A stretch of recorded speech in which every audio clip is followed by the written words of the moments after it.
Hi moms, good evening. Mag-alas 5:30 na yan.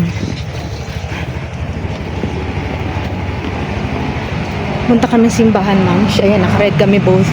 Kasi Red Wednesday ngayon. Red Wednesday, so may mass sila Halil ng 5:30. Umuwi siya kanina ng 4, tapos pinababalik sila ng 5:30 to attend the mass. Ako na lang ang sasama. Para yung mister ko siya naman magluto ng dinner. Kasi baka abutin ng alas 7 ito eh. Katulad last year. Tagal. May mga program pa kasi. Mass and program. Parang gano'n na bunso. Yun. Kaya ma'am siya sabi ko sa mister ko maiwan na siya. Kami na lang ni bunso. Para may magluto para pagdating namin dinner at makatulog ng maaga.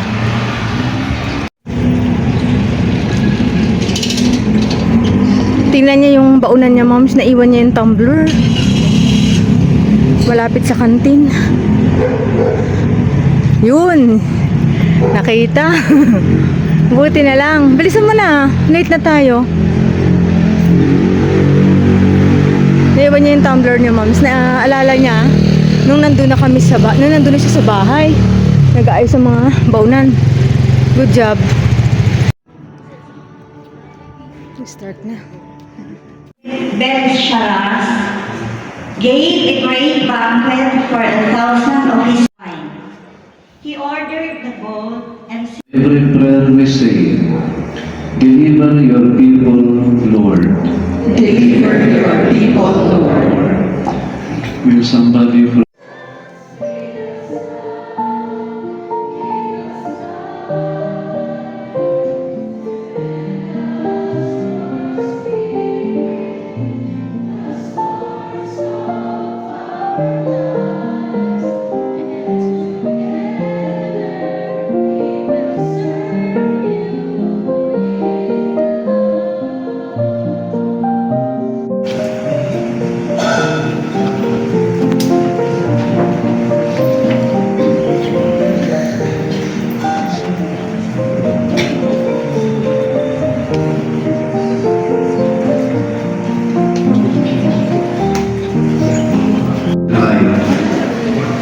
We have listened to the Word of God, finding there the stories and witness of hope borne by those who lived through ordeals to the glory of God, and hear the promises of the gospel for all who are persecuted for the sake of righteousness, and those whose lives and generous service have been unmistakable signs of the compassion of God.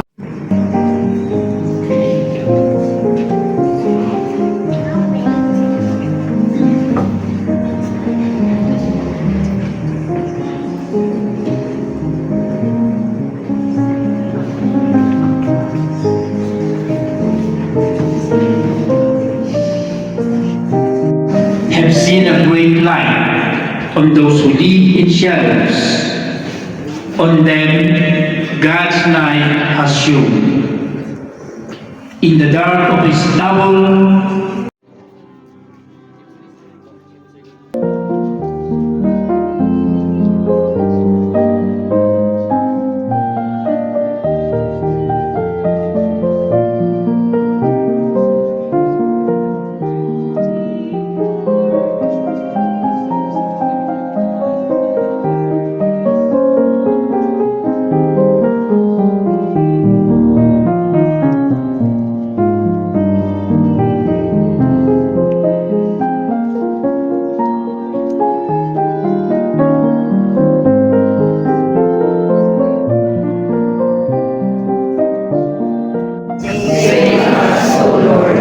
From hunger, famine, and self-centeredness.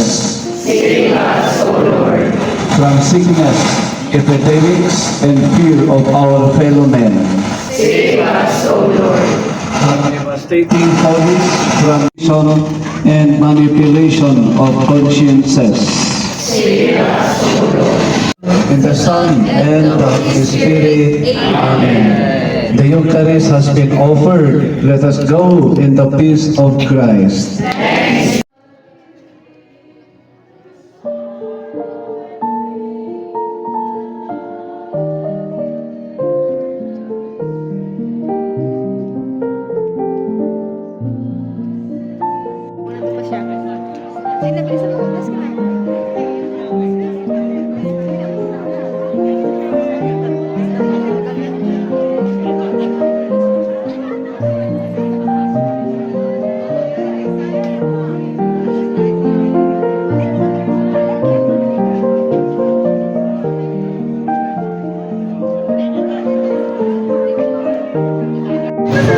moms, kami pa uwi na. Gabi na alas 7 na, moms.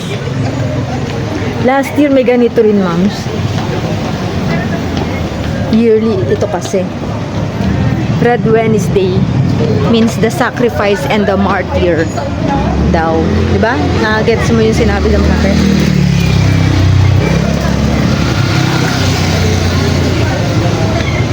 Ayan, pauwi na kami. Salamat naman.